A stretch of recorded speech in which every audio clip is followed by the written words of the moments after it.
베드로전서 3장 1절 말씀 제가 보도록 하겠습니다. 아내된 자들아 이와 같이 자기 남편에게 순복하라.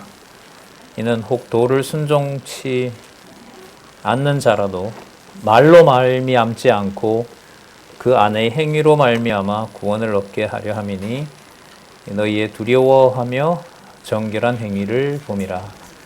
2절까지 읽었습니다. 우리 교재는 성경강론 18권 9371쪽에 보시면 베드로전서 3장 1절부터 7절까지 부부가 선하게 생활함이라는 그 요약과 주제가 나타나 있습니다. 성경 본문에 근거한 요약이 여러 구절이 있는데 부부라는 단말을 선택했고요. 부부가 선하게 생활한다. 성령께서 기록한 말씀이고 하나님을 주어로 다시 설명을 드리면 보시는 것처럼 성령께서 부활 승천하시니가 그리스도이심을 부부가 선하게 생활함으로 증거하시는 내용입니다. 그래서 하나님이 여호와이시고 또 언약하신 대로 예수가 이 땅에 오셨는데 그분이 그리스도이심으로 바로 여호와께서는 약속대로 언약대로 이루시는 분이심을 또 살아계시고 당신의 모든 능력을 교회 이제 주제로 갑니다. 투쟁을 통해서 계시하시는 내용이 바로 베드로전서라고 할 수가 있습니다. 자, 궁금하죠? 선하게 생활한다는 게 뭐냐? 부부는 어떤 의미가 있느냐? 자, 그 궁금함을 우리는 성경을 통해서 또한 답을 얻어가야겠는데 이게 양쪽 가로 2니까요. 결론 보시면은 2장 13절부터 25절까지 인간의 제도에 순복함 나와 있죠. 그럼 저걸 이제 자연스럽게 연결을 시키는 것은 성경은 언약과 성취 구조이기 때문에 창세기 1장 1절부터 요한계시록까지 계속 그러므로를 넣어서 이해가 되면 바른 이해가 되는 거죠.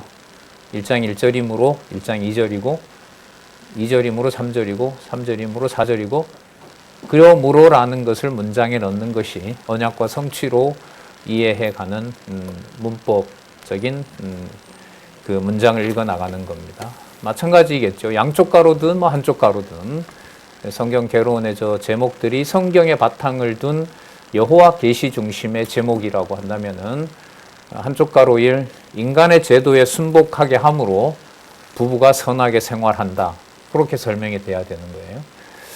일반적으로는 상상을 또 생각을 잘 하지 않는 주제이죠. 어떻게 인간의 제도에 순복당하게 기억하실는지 모르겠어요. 수동태였다는 거. 순복당하게 하셨는데 그게 부부가 선하게 생활하는 것과 무슨 관계가 있느냐. 이것은 이제 구조의 저 논리적 순서로 이해를 하지 않으면 이해하기가 어렵습니다, 사실.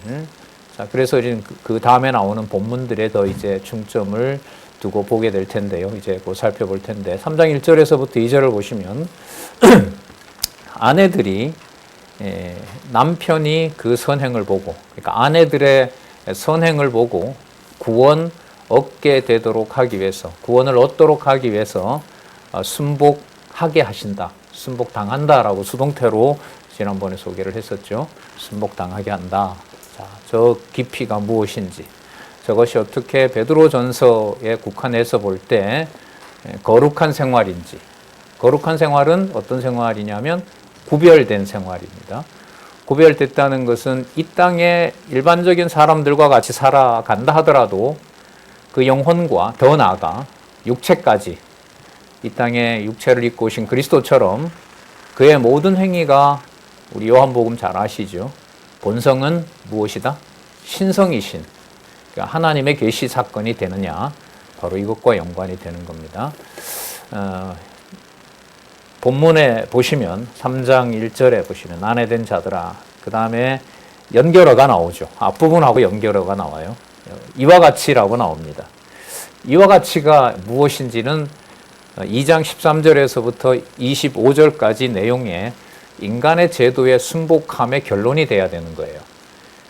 그러면 인간 제도에 순복한 것의 핵심은 누가 순복한 내용이냐 하면 그리스도가 순복한 내용이고요.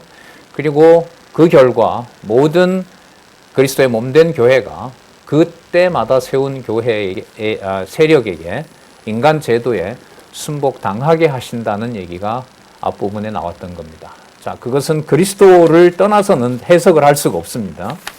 그래서 이와 같이라는 이 접속사 때문에 앞부분의 내용들을 좀 살펴봐야 되는 거죠. 앞부분에 25절에 보시면 너희가 전에는 양과 24절부터 볼게요. 친히 나무에 달려 그 몸으로 우리 죄를 담당하셨으니 이는 우리로 죄에 대하여 죽고 의에 대하여 살게 하려 한다. 자, 벌써 이거는 세상에서 이야기를 할 수 없는 부분입니다. 죄에 대해서 죽고 의에 대해서 산다는 말은 이 세상에 없는 거예요. 계시의 말씀에만 있는 겁니다. 자, 저가 채찍에 맞음으로. 자, 채찍에 맞는 것은 역사적 사실입니다. 그런데 이게 죄에 대하여 죽고 의에 대하여 산다는 것과 어떻게 되는 건지 계속 관심을 가져야겠죠. 너희는 나음을 얻었나니 너희가 전에는 양과 같이 길을 잃었더니 이제는 자, 누구에게? 영혼의 목자, 몸이 아닌 영혼, 육신의 기준으로 말하는 그 몸이 아니라 바로 영혼, 영혼의 목자와 뭐가 대신? 감독. 감독이라는 용어는 장로님들에게 붙이는 용어입니다.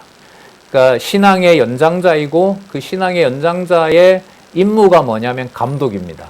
그럼 감독은 진리 감독인 거죠. 그러니까 사도들이 보낸 편지가 절대 진리, 하나님의 말씀, 유일한 하나님의 말씀이라는 것을 확증해주고 전해주는 자들이 바로 감독인데 지금 베드로전서 2장 25절에서는 그 목자와 바로 감독을 누구로 소개를 하죠? 예수 그리스도라고 얘기를 하는 거예요. 우리 요거 첫 시간에 그 에베소서에서 교회 세우신 교회를 양육하게 하실 때 선지자로 그 다음에 사도로 선지자로 그 다음에 복음 전하는 자로 그 다음에 뭐와? 목사와 교사로. 근데 그게 한 단어거든요. 그때 그 목사가 바로 이 목자예요. 그것도 엄밀하게 번역을 하자면 목자로 해야 되죠. 근데 목자가 누구냐 하면 바로 교사인 거죠. 그런데 지금 이 2장 25절에 보면 그 목자를 사도나 사람으로 얘기를 하지 않고 누구를 얘기를 해요? 예수 그리스도를 얘기를 하는 거죠. 이 땅에 몸을 입고 육의 몸을 입고 오신 바로 그분을 영혼의 목자라고 하고요. 그분이 진리의 감독자가 된다는 거죠. 그러니까 최종 감독과 최종 인도해 가시는 분이 성령이 증거하시는 것은 바로 누구냐 하면 그리스도를 말씀하시는 거예요. 그가 24절에 친히 나무에 달려 돌아가신 사건을 이렇게 거룩한 생활을 이루셨다. 그래서 베드로전서의 제목 무슨 생활의 촉구? 거룩한 생활의 촉구라는 것이 자, 우리가 연결고리를 찾으면서 설명을 지금 드리는데 3장 1절로 가기 위해서 바로 연결이 됩니다. 그 강론집에는 보시면은 2장 13절을 근거로 얘기를 하고 있고요. 그러니까 더 먼 곳에 와야겠죠. 더 나아가면 2장 13절에서부터 25절까지 전체의 의미를 모아서 이와 같이로 갈 수가 있는 겁니다. 그러면 그리스도가 영혼의 목자와 감독이 되셨다는 것은 그리스도가 어떤 상태가 된 걸 말하죠? 아까 24절에 보면 친히 어디에 달리신다? 그리스도가 뭐 하신 사건이에요? 죽으신 사건이에요. 그리스도가 죽으신 사건이 베드로전서 주제가 거룩한 생활이기 때문에 거룩한 생활의 그야말로 실체가 되는 겁니다. 원형이 되는 거예요. 자, 이걸 어디와 연관을 시키냐 하면 아내된 자들에게 연결을 시킵니다. 아내된 자들에게. 그러면 아내된 자, 그 다음에 아내가 있으니까 남편이 있다면은 이 가정을 뭐로 보는 거죠? 교회로 보는 거예요. 교회로.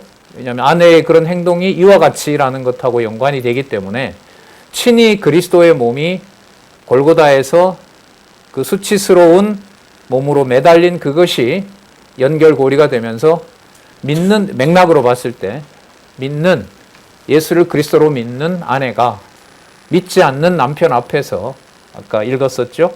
말로 말미암는 게 아니고 무엇으로? 그 아내의 무엇으로? 행위로. 자, 그러니까 1절에 나타난 순복함.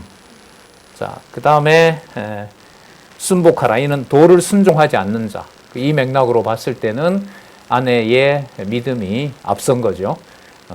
그런데 그 아내의 행위로 말미암아 무엇을 얻게 한다? 구원을 얻게 하려 함이라. 그때 구원은 우리의 영혼의 목자와 이 세상의 유일한 진리는 영혼의 목자인 그리스도, 바로 그분이 진리의 감독자이고 그분이 세워놓은 사도인 베드로가, 자, 요 편지로 보면은 이 베드로가 보낸 이 글이 베드로의 작품이 아니라 누가 감독하고 계신다. 영혼의 목자이신 그리스도께서 감독해서 보낸 것이다. 다르게 말하면 디모데후서 3장 16절에 있는 대로 무엇으로 감동한? 성령으로 감동한 바로 하나님의 말씀이다. 바로 그 말씀을 아까 도를 순종하는 것이 구원이라고 할 수가 있죠. 이 모든 것이 히브리서에서는 우리는 살았고 운동력 있는 하나님의 말씀이라고 확인을 했습니다. 2절에 보시면은요. 자, 뭐하며 뭐한 행위라 그럽니까? 두려워하며 정결한 행위라고 얘기를 합니다. 이때 두려운 것은 여러분 경외입니다. 그럼 그리스도가 아까 십자가에서 자신을 내어준, 그리스도가 십자가에서 죽으신 그 사건이 바로 여호와를, 아버지를 뭐하는 행위가 되냐면 경외하는 행동이 되는 거예요. 십자가가 사건이 너무 무서운 사건이죠. 그거는 뭐 가장 극형이니까요. 로마의 그 형 중에서도 반란을 일으킨 자들에게 가하는 살인, 그 죽이는 방법이잖아요. 처참하게 죽는 바로 그 자체가 두려운 게 아니라 누구 앞에서 두려움인 거냐 하면 하나님 앞에서 두려움인 거예요. 이건 교회 개념이 아니면 부부를 설명할 방법이 없어요. 이런 방식은 없거든요. 이런 방법으로 부부를 설명하는 방법은 없고, 믿음을 먼저 가진 아내의 경우에 뭐 경우는 다 다르겠죠. 어쨌든 진리의 도를 전하게 했을 때 지금 베드로전서에서 말하는 거룩한 생활은 친히 나무에 달려 돌아가신 그리스도가 묵묵하게 요동 없이 저주 없이 아버지께 경외하는 그 모습이 부부 중에 아내가 남편에게 굴종이든 모욕이든 모든 걸 다 떠나서 진리의 말씀을 행위로 보여줌으로 그가 예수 그리스도가 살아계시고 영혼의 목자가 된다는 것을 계시한다는 말씀이 3장 1절에서부터 2절 말씀입니다. 야고보서하고 관계가 될까요? 안 될까요? 돼야 되죠. 당연히 돼야 되죠. 당연히 됩니다. 이것은 그 하나님의 말씀을, 여기도 나왔잖아요. 말로 말미암지 않고 그 안에 무엇으로? 행위로. 그 믿음의 행위가 얼마나 성령께서 관리하시고 철저하고 오직 성령께서 하셔야 되는지를 야고보서에서는 누구도 믿고 떠드느니라. 단지 말로 한다고 해서 그게 믿음의 행위가 될 수 있는 건 아니라는 거죠. 살았고 운동력 있는 말씀이 반드시 그 말씀으로 관절과 골수와 야고보서대로 말하면은 혓바닥의 근육까지 조절해서 묵묵하게 그 현실을 받아들이게 하시고, 그리스도가 십자가에 달리신 것처럼 남편의 상상할 수도 없는 모욕에서부터 그 모든 것을, 당시에 기독교인이 핍박받는 것은 뭐 다른 방법이 없어요. 그냥 받아들여야 되는 거죠. 이 편지 수신자들의 그 지명이 다 나오잖아요. 그 지명은 여러분 어디라고 보시면 되냐 하면, 사도 바울이 원래는 아시아 동쪽으로 가려고 했어요. 그런데 밤에 빌립보에서 이렇게 환상을 보잖아요. 그래서 어디로 가냐면 유럽으로 가서 그 헬라 반도로 가서 유럽이 복음화될 때, 그때 사도 바울이 오른쪽으로 가려고 했던 데가 어디냐면 베드로 전서의 수신을 하는 곳이라고 보시면 돼요.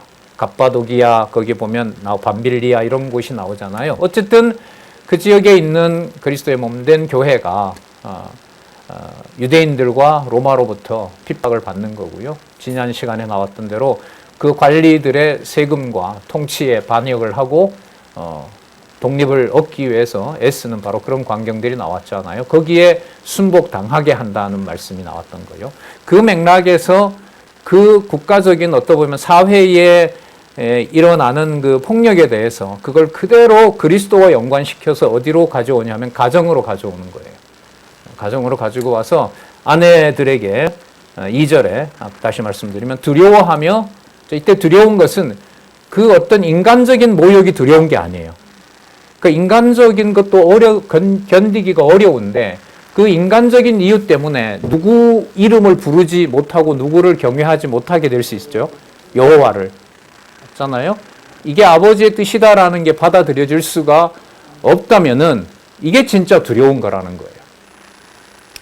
그러니까 더 억울한 거죠. 인간적으로 보면. 그 자체도 견디기가 어려운데 그걸 못 견디면 누구를 경외하지도 않는 것이다. 여호와를 경외하지도 않게 된다는 거예요. 그러니까 이 성경을 보편적인 도덕적 감정을 가지고 읽을 수가 없어요. 제가 자주 말씀드리잖아요.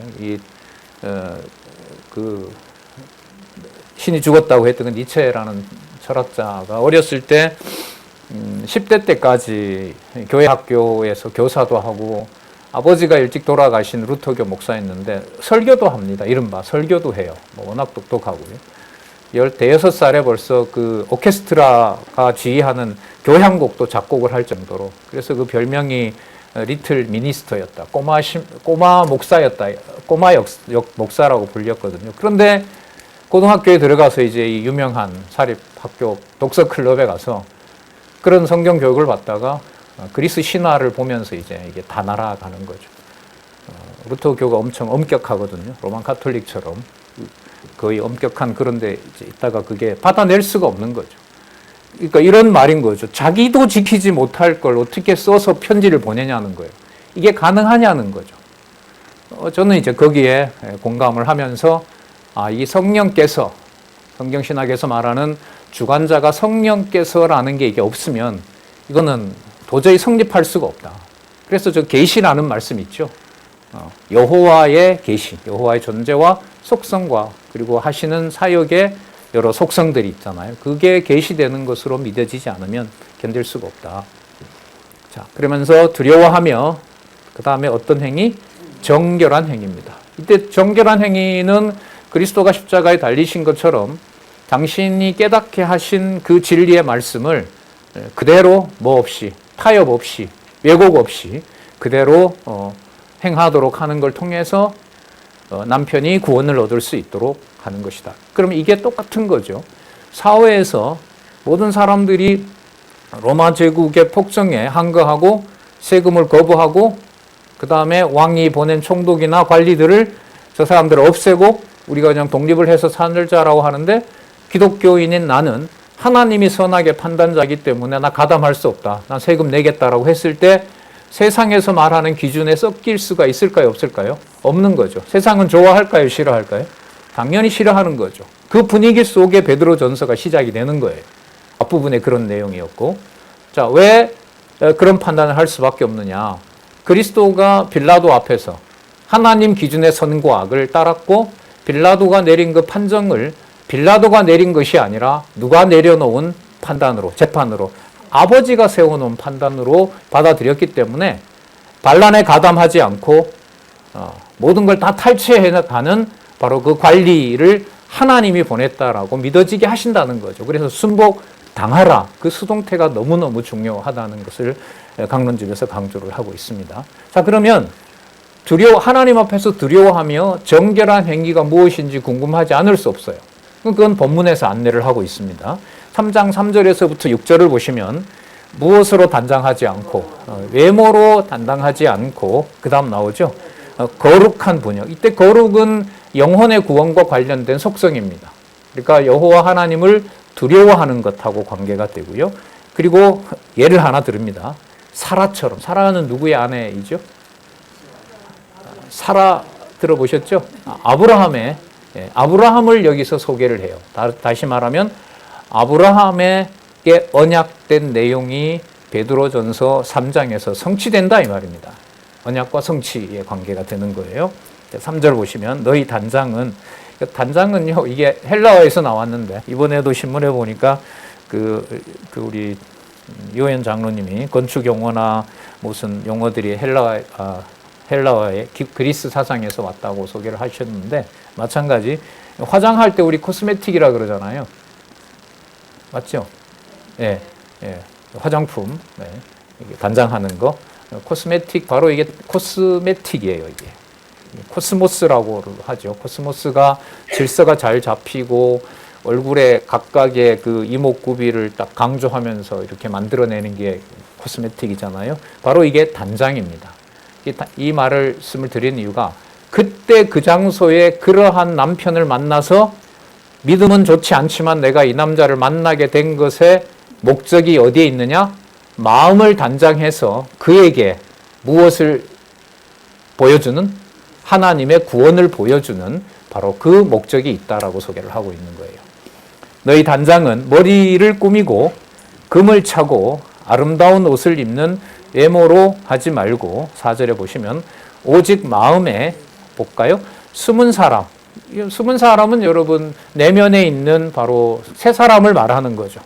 성령 세례로 거듭난 아까 영혼의 목자이시고 진리의 감독자이신 그리스도를 따라가도록 해주신 그 마음, 그게 바로 숨은 사람인 거죠. 새 사람인 거예요. 이 새 사람은 베드로가 보낸 이 말씀이 아니면은 어디에서도 진리를 들을 수가 없어요.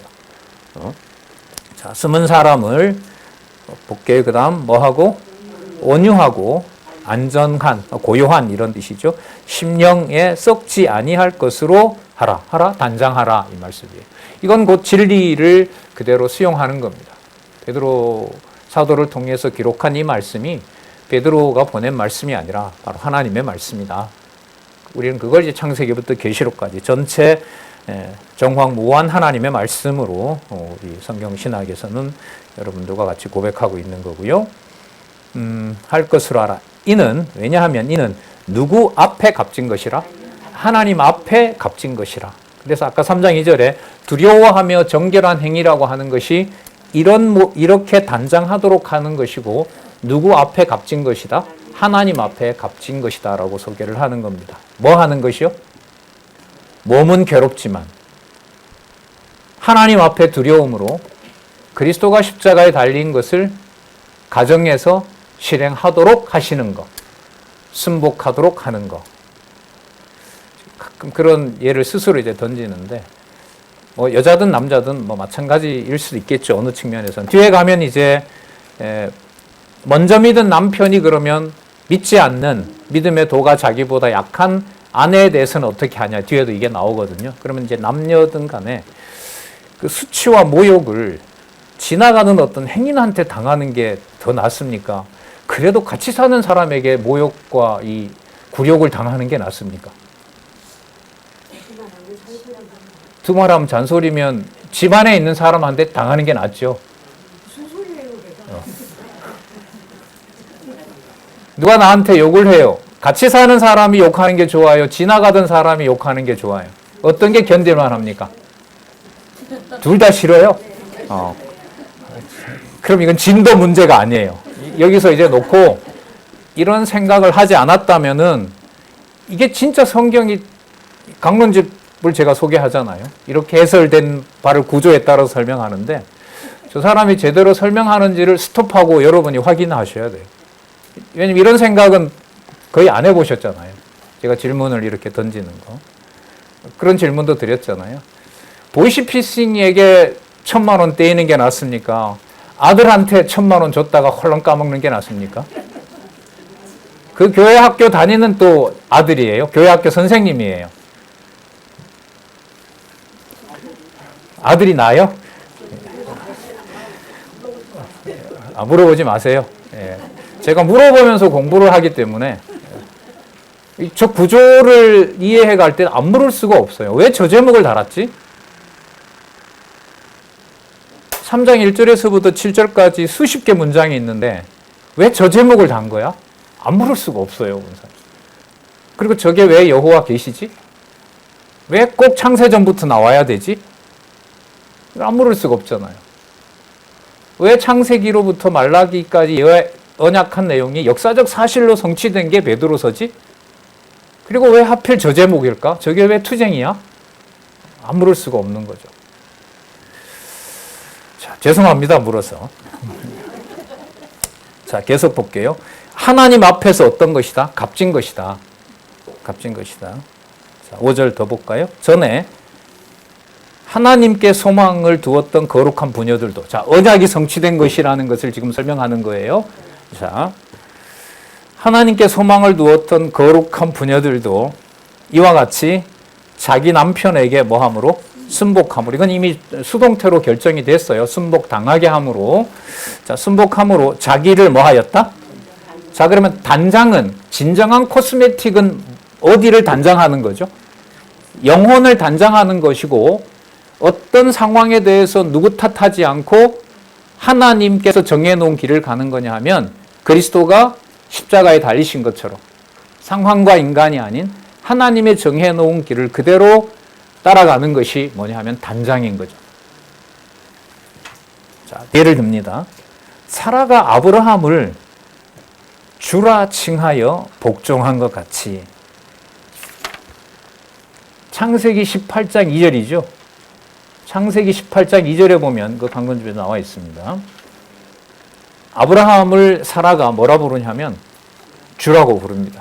창세기 12장부터 아브라함이 나오니까요. 창세기 18장은 이미 어떤 사건이 이제 있냐 하면, 좀 이따 좀 말씀을 드릴게요. 이 문장 다 보고. 사라가 아브라함을 주라 칭하여 뭐 한 것 같이? 복종한 것 같이. 그러니까 아브라함을 누구를 부르던 호칭으로 아브라함을 불렀냐 하면 여호와 하나님에게 부르는 호칭인 아도나이를 누구에게 불렀어요? 아브라함에게 부른 거예요. 이걸 지금 해석하고 있어요.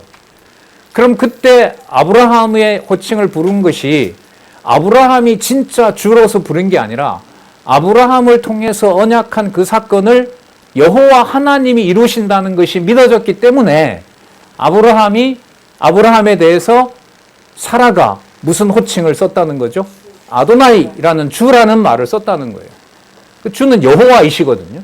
그 여호와는 아시는 대로 언약한 대로 이루시는 분, 언약과 성취를 섭리해 가시는 바로 전능자이시고 신실하시고 자기 방법대로 하시는 절대주권자이시고 더하거나 덜할 수도 없는 영원하신 사역을 통해서 자기 백성은 처참한 술람이라도 반드시 사랑한다는 것을 확증하는 불변의 자비성을 가진 바로 그분이다.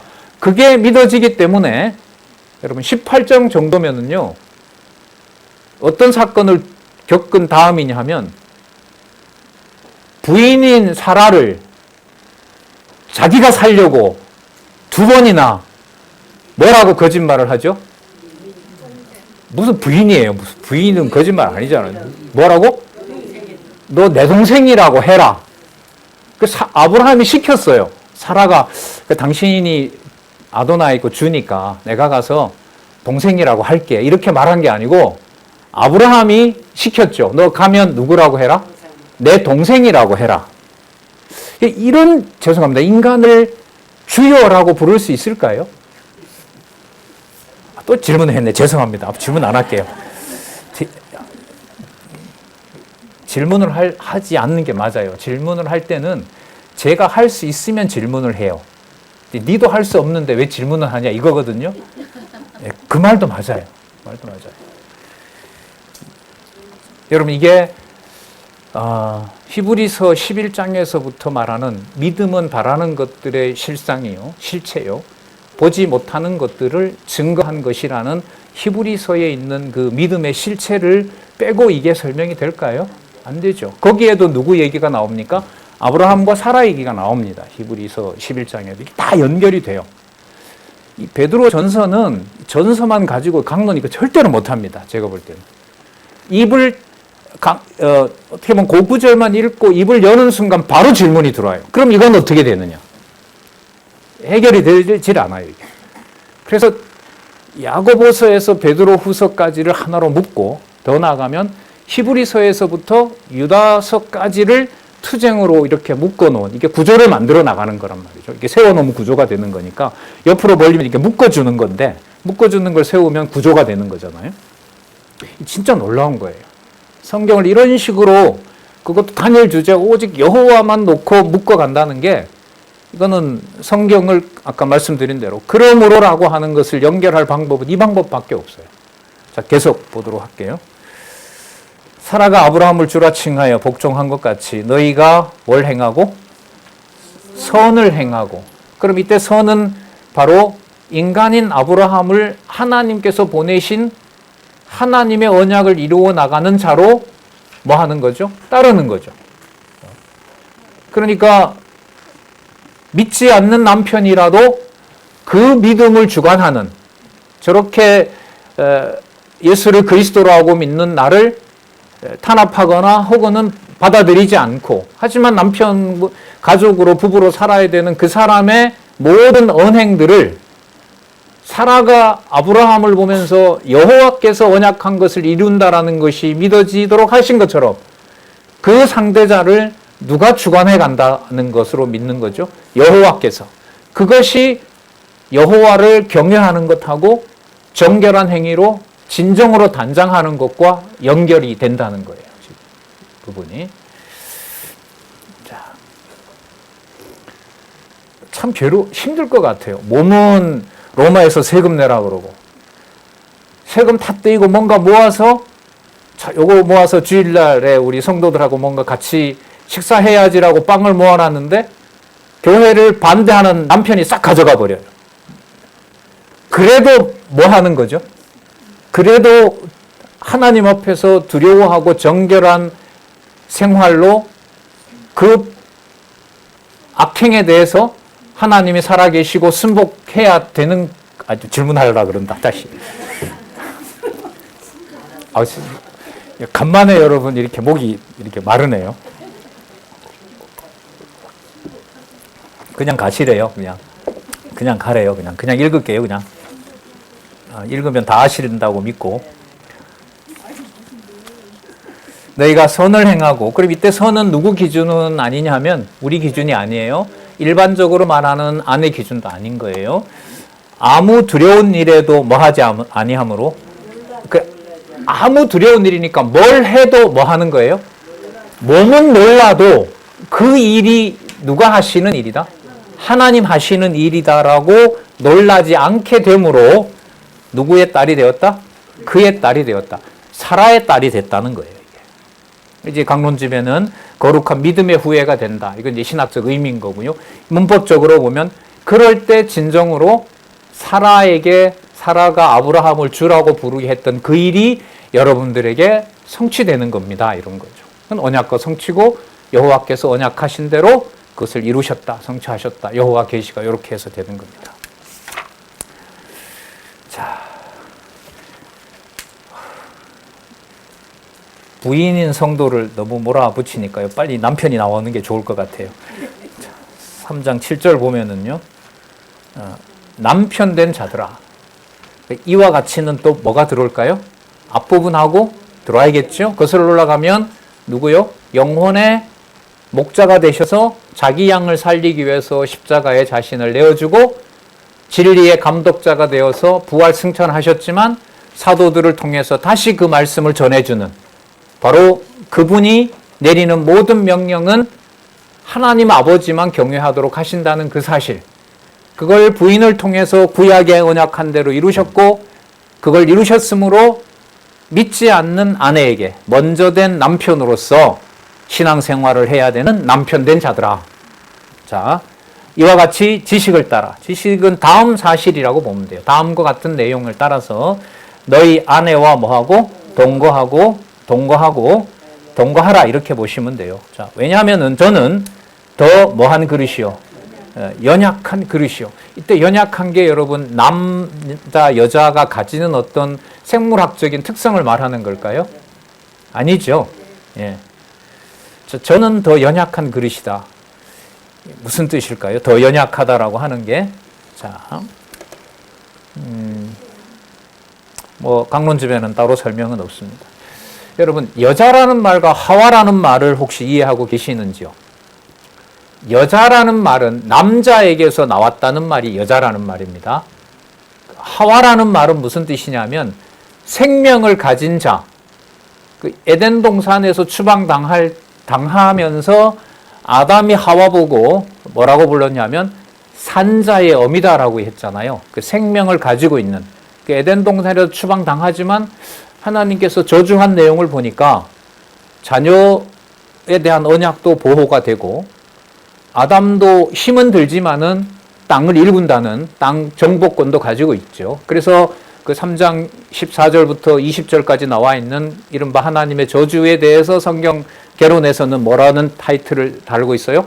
언약의 보호라고 나와 있는 거예요. 자, 여호와께서 언약대로 이루어 가신다는 거죠. 자, 연약하다라는 이것은 바로 하나님의 창조 원리와 관련되고 그리스도와 교회의 관계와 연관이 돼요. 자, 저는 더 연약한 그릇이요. 자, 남자로부터 나온 이 여자가 누구의 유혹을 당하냐면 사단으로부터 유혹을 당하고 그리고 하나님과 같이 되고자 선악과를 2장 17절 먹는 날에는 죽으리라고 했던 약속에 따라서 먹고 죽게 되죠. 그러니까 더 연약하다라고 하는 것은 누구의 권위를 약하기 때문에 어겼다라는 의미죠. 하나님의 명을 먹지 말라고 한 그것을 어기게 된 경우가 바로 누구냐면 여자라는 거죠. 그러니까 그 말 여러분 하와에게 내렸던 저주 가운데 처음에 잉태의 고통이 따른다. 그리고 두 번째가 뭔지 혹시 기억이 나세요? 남편을 사모하게 된다. 사모하게 된다. 이게 무슨 그 부부의 어떤 이 일반적인 관계를 말하는 게 아니고요. 아까 제가 여자라는 말을 물었잖아요. 여자라는 말은 누구로부터 나왔다? 남자로부터 나왔다. 하와라는 말은 산자의 어미다라는 뜻이란 말이죠. 그러면 창세기 1장 28절에 생육하고 번성하라 그리고 통치하라라고 했을 때 아담의 통치권은 제일 먼저 자신으로부터 나온 여자를 뭐 하는 거죠? 다스리는 거죠. 근데 통치권을 상실해 버렸잖아요. 누구에게 넘어감으로써? 하와가 사단에게 넘어감으로써 통치권이 넘어가는 거죠. 그러면 이 경우를 탓을 하자면 아담이 처음에는 하나님이 나와 함께한 여자가 주기 때문에 먹었나이라고 하나님에게 탓을 하죠. 근데 쫓겨나서 이른바 저주를 받고 쫓겨날 때는 하와 보고 아이고 진짜 뭐 이렇게 얘기한 게 아니고 쫓겨나는 마당에 한마디 하고 싶잖아요. 남자들 안 그래요? 지금 에덴동 쫓겨났게 된 게 누구 때문이죠? 밤에 야반 도주를 해야 되는 게 이 부인이 투자를 잘못하는 바람에 밤에 야간 도주를 해요. 그럼 딱 짐 싸가지고 나오면서 역시 당신이 생명의 은인이야 이렇게 말하겠어요? 그럼 어떻게 해요? 아이고 뭐 이렇게 나올 거 아니에요. 그런데 성경은 아담의 입에서 딱 하와를 보고 에덴 동산에 쫓겨 나올 때 뭐라고 얘기를 해요? 산자의 어미라고 얘기를 해요. 하나님의 약속은 뭐 한다? 살아있다. 당신도 애를 낳을 거고 자녀를 낳을 거고 나도 경작하게 된다. 여호와의 이름은 진행이 된다. 그러면 연약한 그릇이라는 이 말 속에는 창조 원리로 봤을 때 누구 이름을 넣고 누구 이름을 빼고는 설명이 안 돼요? 여호와의 이름을 빼고는 설명이 되질 않는 거예요. 그래서 연약한 그릇이라고 하는 것은 아담의 통치권이 진리의 말씀을 통해서 계속해서 하와를 통하여 뭐 하도록 성취되도록 그러니까 통치자로서는 잘 관리를 해야 되는 청지기가 되는 거죠. 자, 그래서 연약한 그릇이요. 그 다음에 이 답이 나옵니다. 무엇의 은혜를? 생명의 은혜를 유업으로 함께 받을 자. 교회 개념 들어가죠. 아까 하와라는 뜻이 뭐라 그랬죠? 산자의 어미죠. 여기 보면 생명이 나왔죠. 창세기 1장 28절 은혜로 복받은 거죠. 그러면 은혜의 생명을 유업으로 아담과 하와를 남자와 여자로 지은 것이 이들을 통하여 만물을 다스리게 하자 하시고 아담을 만드시고 하와를 만드셨다. 창세기에 있는 거잖아요. 그러면 생명의 은혜를 유업으로 함께 받을 자라는 이 구문 속에 아까 아브라함과 관련된 사라 사건뿐만 아니라 남편 된 자들에게 얘기할 때는 어디에서부터? 창세기에서부터 우리가 잘 아는 창세기 1장 28절에 언약한 그 복이 믿지 않는 아내를 만나게 해서 먼저 믿는 나로 하여금 아담이 실패했던 아담이 제대로 보호하지 못해서 사단에게 넘어갔던 것을 그리스도가 완성하셨으므로 베드로가 보낸 이 진리의 말씀을 가지고 그 연약한 그릇을 남자기 때문에 생물학적으로 보호하는 것이 아니라 생명의 은혜를 산자임으로, 산자의 엄이라고 했으니까요. 생명의 은혜를 하나님으로부터 은혜로 공짜를 받았기 때문에 그것을 함께 받은 자로, 함께 받았다라는 말은 부부라는 거잖아요. 무슨 개념으로 넘어가죠? 함께니까. 그리스도가 통치하는 부부로, 교회 개념인 거예요, 이게. 교회 개념이에요. 그러니까 국가와 성도의, 교회와의 관계가 가정으로 내려와서 똑같이 통치권이 남편을 통해서 아내가 남편을 사모하게 되는 그 관계를 인간적 관계로 보는 것이 아니라 아까 경외함으로 뭐 한다 그랬습니까? 두려워하며 정결한 행위라 그랬으니까 사라가 주라고 부르는 것이 바로 그 남편의 권위 때문에 그러는 것이 아니라 누가 약속한 것을 이루어가는 증거니까, 여호와께서 언약한 것을 이루어가는 증거이기 때문에, 그러면 은혜의 생명을 유업으로 함께 받을 자로 알아 뭐 하게 여기라? 귀히 여기라. 귀히 여기라는 말은 이 믿음을 방해하려고 하는 것에서는 남편 된 자들, 그리스도께서 자기 몸을 내어주신 그 원리를 아는 남편들은 아내와 예를 들면 그 가정을 위해서 뭐 할까요? 에베소서에 나오죠, 이게. 자기 목숨을 버리는 거죠. 그러니까 이게 아까 원리하고 똑같은 거예요.